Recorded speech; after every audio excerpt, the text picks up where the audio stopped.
The Book of Disquiet by Fernando Pessoa. Lisbon has a certain number of eating establishments in which, on top of a respectable-looking tavern, there is a regular dining room with the solid and homey air of a restaurant in a small trainless town. In these first-floor dining rooms, fairly empty except on Sundays, one often comes across odd sorts, unremarkable faces, a series of asides in life. There was a time in my life when a limited budget and the desire for quiet made me a regular patron of one of these first-floor restaurants. And it happened that whenever I ate dinner there around 7 o'clock, I nearly always saw a certain man who didn't interest me at first, but then began to. Fairly tall and thin, he must have been about 30 years old. He hunched over terribly when sitting down, but less so standing up, and he dressed with a carelessness that wasn't entirely careless. In his pale, uninteresting face, there was a look of suffering that didn't add any interest, and it was difficult to say just what kind of suffering this look suggested. It seemed to suggest various kinds, hardships, anxieties, and the suffering born of the indifference that comes from having already suffered a lot. He always ate a small dinner, followed by cigarettes that he rolled himself. He conspicuously observed the other patrons, not suspiciously, but with more than ordinary interest. He didn't observe them with a spirit of scrutiny, but seemed interested in them without caring to analyze their outward behavior or to register their physical appearance. It was this peculiar trait that first got me interested in him. I began to look at him more closely. I noticed that a certain air of intelligence animated his features in a certain uncertain way, but dejection, the stagnation of cold anguish, so consistently covered his face that it was hard to discern any of his other traits. I happened to learn from a waiter in the restaurant that the man worked in an office nearby. One day, there was an incident in the street down below, a fistfight between two men.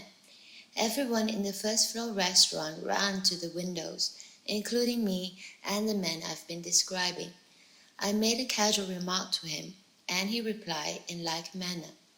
His voice was hesitant and colorless, as in those who hope for nothing, because it's perfectly useless to hope. But perhaps it was absurd to see this in my soccer-time peer. I don't know why, but from that day on, we always greeted each other. And then one day, perhaps drawn together by the stupid coincidence that we both arrived for dinner at 9:30, we struck up a conversation. At a certain point, he asked me if I wrote. I said that I did. I told him about the literary review of you, which had just recently come out. He praised it highly, and I was taken aback. I told him I was surprised, for the art of those who write in of you speaks only to a few. He said that perhaps he was one of the few. Furthermore, he added, this art wasn't exactly a novelty for him, and he shyly observed that, having nowhere to go and nothing to do, nor friends to visit, nor any interest in reading books, he usually spent his nights at home, in his rented room, likewise writing. He had furnished his 2 rooms with a semblance of luxury, no doubt at the expense of certain basic items. He had taken particular pains with the armchairs, which were soft and well padded, and with the drapes and rugs. He explained that with this kind of an interior, he could maintain the dignity of tedium. In rooms decorated in the modern style, tedium becomes a discomfort, a physical distress. Nothing had ever obliged him to do anything. He had spent his childhood alone. He never joined any group. He never pursued a course of study. He never belonged to a crowd. The circumstances of his life were marked by that strange but rather common phenomenon. Perhaps, in fact, it's true for all lives, of being tailored to the image and likeness of his instincts, which tended towards initial and withdrawal. He never had to face the demands of society or of the state.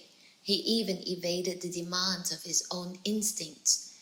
Nothing ever prompted him to have friends or lovers. I was the only one who was in some way his intimate. But even if I always felt that I was relating to an assumed personality and that he didn't really consider me his friend, I realized from the beginning that he needed someone to whom he could leave the book that he left.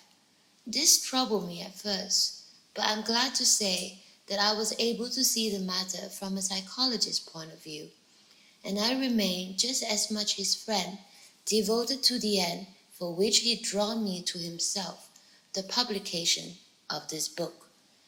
Even in this respect, circumstances were strangely favorable to him, for they brought him somebody of my character who could be of use to him.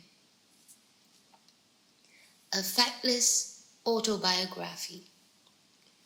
In these random impressions, and with no desire to be other than random, I indifferently narrate my factless autobiography, my lifeless history. These are my confessions, and if in them I say nothing, it's because I have nothing to say. Text 12.